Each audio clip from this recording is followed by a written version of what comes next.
Ok, vamos falar de uma ideia que, sério, muda completamente as regras do jogo. A estratégia do Oceano Azul.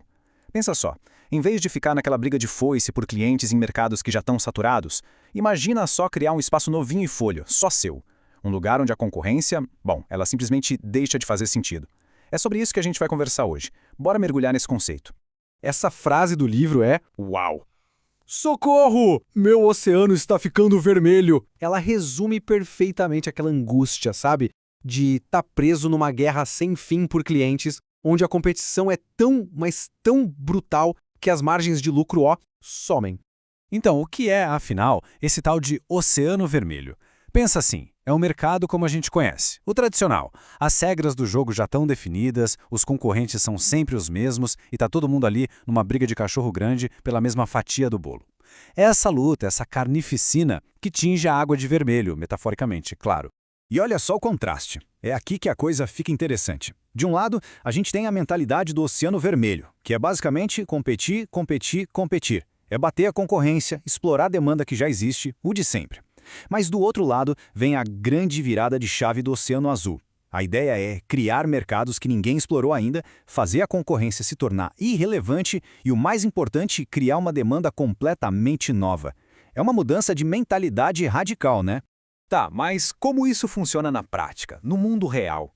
Para entender, vamos pegar um dos exemplos mais clássicos e, olha, mais incríveis, o Cirque du Soleil.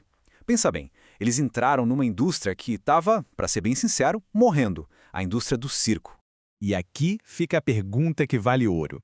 Como é que um circo novo conseguiu não só sobreviver, mas prosperar numa indústria em declínio?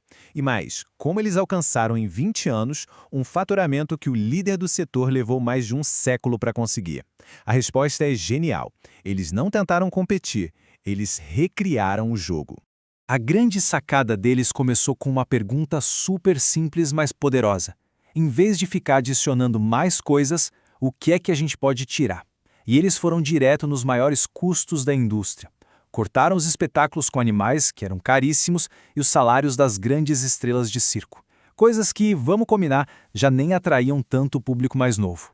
E o que eles fizeram com toda essa grana que economizaram? Eles investiram em criar algo totalmente novo. Buscaram inspiração no teatro, no balé, adicionaram enredos, temas, uma música muito mais sofisticada, dança artística. De repente, o Cirque du Soleil não era mais só um circo, era uma categoria de entretenimento completamente nova. E aí, a resposta do quebra-cabeça fica óbvia. Em vez de entrar na briga sangrenta do Oceano Vermelho da indústria de circo, eles simplesmente pegaram um barco e navegaram para águas totalmente novas e tranquilas. Eles criaram o próprio Oceano Azul deles. E é exatamente esse o coração da estratégia. O Oceano Azul não tem a ver com ser melhor que a concorrência. A ideia é criar tanto valor e de um jeito tão diferente que os concorrentes, sabe, eles simplesmente param de importar. O foco sai do competir e vai todo para o criar. Olha, a diferença de mentalidade é brutal. De um lado, você tem a luta pelo mercado que já existe. Do outro, a criação de um mercado novo. O Oceano Vermelho te prende naquele dilema clássico. Ou eu ofereço mais valor, ou eu ofereço baixo custo. O Oceano Azul vem e quebra essa regra. Ele busca os dois ao mesmo tempo. É, de novo, uma virada de jogo completa. Mas calma aí. Como assim ter mais valor e ao mesmo tempo custar menos? Isso parece contraditório, né? Pois é. A resposta para essa aparente mágica está no motor que faz essa estratégia toda girar. E esse motor se chama inovação de valor. É para esquecer aquela escolha antiga de ou eu faço algo incrível e caro, ou eu faço algo básico e barato. A inovação de valor é sobre buscar um salto gigantesco de valor para o cliente e, ao mesmo tempo, conseguir reduzir os custos da empresa. É o melhor dos dois mundos. E a dinâmica por trás disso é simplesmente brilhante. A empresa corta custos, eliminando e reduzindo atributos que a indústria inteira compete para ter, mas que talvez nem sejam tão importantes. E aí, essa economia toda é reinvestida para criar e melhorar outros fatores completamente novos que aumentam de forma absurda o valor percebido pelo cliente. Essa busca pelas duas coisas ao mesmo tempo que abre o caminho para o Oceano Azul. Tudo bem, a teoria é linda, né? Mas e na prática? Qual o impacto real disso nos lucros, no crescimento das empresas?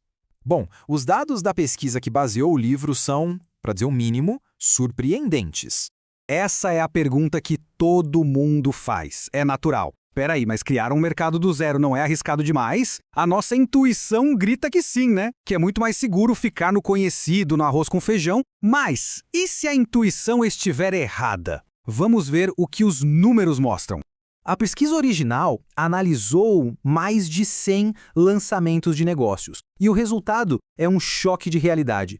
86% deles eram basicamente mais do mesmo. Movimentos de Oceano Vermelho. Sabe, só tentando melhorar um pouquinho o que já existia. Apenas uma minoria bem pequena, só 14%, realmente tentou criar um Oceano Azul. Agora, presta atenção nesse dado, porque ele é o mais impressionante de todos.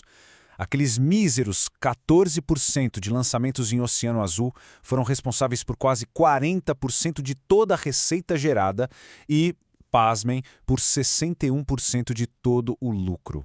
O retorno não é só maior, ele é completamente desproporcional. 61%. É isso, guarda bem esse número. Uma pequena minoria de iniciativas foi responsável pela esmagadora maioria dos lucros. Enquanto a maior parte das empresas está lá se debatendo no Oceano Vermelho, a verdadeira fortuna está sendo criada em outro lugar. Então, como é que se desenvolve essa mentalidade?